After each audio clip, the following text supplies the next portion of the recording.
আমরা আমাদের স্মারকলিপিতে প্রধানত 4টা দাবি করেছি। তার দাবির মধ্যে অন্যতম বিষয়গুলো হচ্ছে যে আমরা দেখছি যে এই নির্বাচনী প্রচারাভিযান চলাকালীন সময়ে জামাতে ইসলামের নেতৃবৃন্দ ধারাবাহিকভাবে নারীর বিরুদ্ধে বিদ্বেষপূর্ণ এবং অবমাননাকর বক্তব্য দিয়ে চলেছেন। আমরা দেখেছি যে বরগুনা 2 আসনের যে প্রার্থী শামীম হাসান, তিনি বলেছেন যে ডাকসু হচ্ছে মাদকের আড্ডাখানা আর বেশ্যাখানা ছিল। এটা তার মানে হচ্ছে ঢাকা বিশ্ববিদ্যালয়ের ছাত্রীদেরকে সেখানে বেশ্যা বলা হয়েছে এটার মধ্য দিয়ে। এর পরবর্তীতে আমরা দেখেছি যে জামাতের আমির ডাক্তার শফিকুর রহমান, তিনি আল জাজিরার সাথে যখন সাক্ষাৎকার দেন, সেখানে তিনি বলেছেন যে তাকে প্রশ্ন করা হয়েছিল যে কোনো দেওয়া হয়েছে কিনা, কোনো প্রার্থী নারী প্রার্থী তাদের আছে কিনা। তিনি বলেছেন নারী প্রার্থী নাই, তবে তারা প্রক্রিয়ায় আছেন, তারা করবেন। বলছে যে এত বছর পরেও তাদের একজনও নারী প্রার্থী নাই, এই কথাটা বলেছেন। তার পরবর্তীতে আল জাজিরা সাংবাদিক, আপনারা দেখেছেন যে তাকে প্রশ্ন করা হয়েছে যে জামাতে ইসলামের আমির কোনো নারী হতে পারেন কিনা।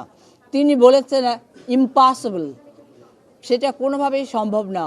আল্লাহ নারী এবং পুরুষকে ভিন্নভাবে তৈরি করেছেন। নারীরা রাজনৈতিক ক্ষমতার অধিকারী হতে পারেন না, নারীর নেতৃত্ব দেওয়ার অধিকারী হতে পারেন না, এই কথাগুলি বলেছেন।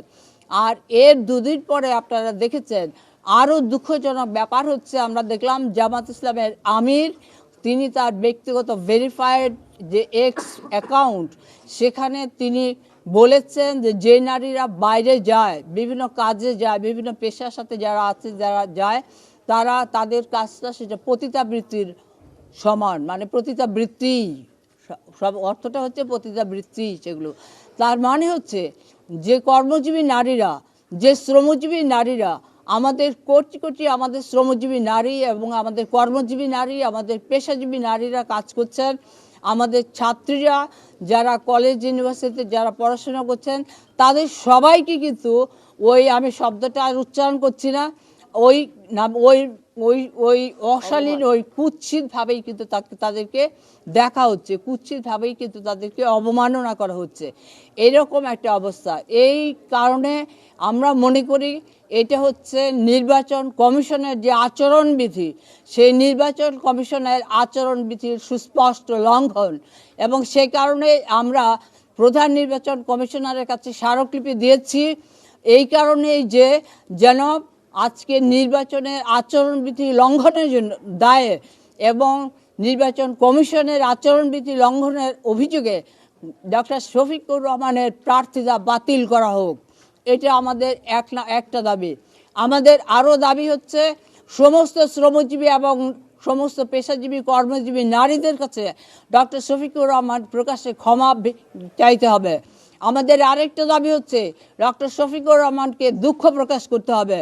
আরেকটা 4 নম্বর দাবি হচ্ছে আমাদের ডক্টর শফিকুর রহমানকে যে আচরণ জামাতের নেতৃবৃন্দ ধারাবাহিকভাবে নারী বিরোধী এবং এই যে পুরুষতান্ত্রিক বক্তব্য এবং অবমাননাকর কথা বলে চলেছেন, এগুলি অবিলম্বে এগুলো বন্ধ করতে হবে।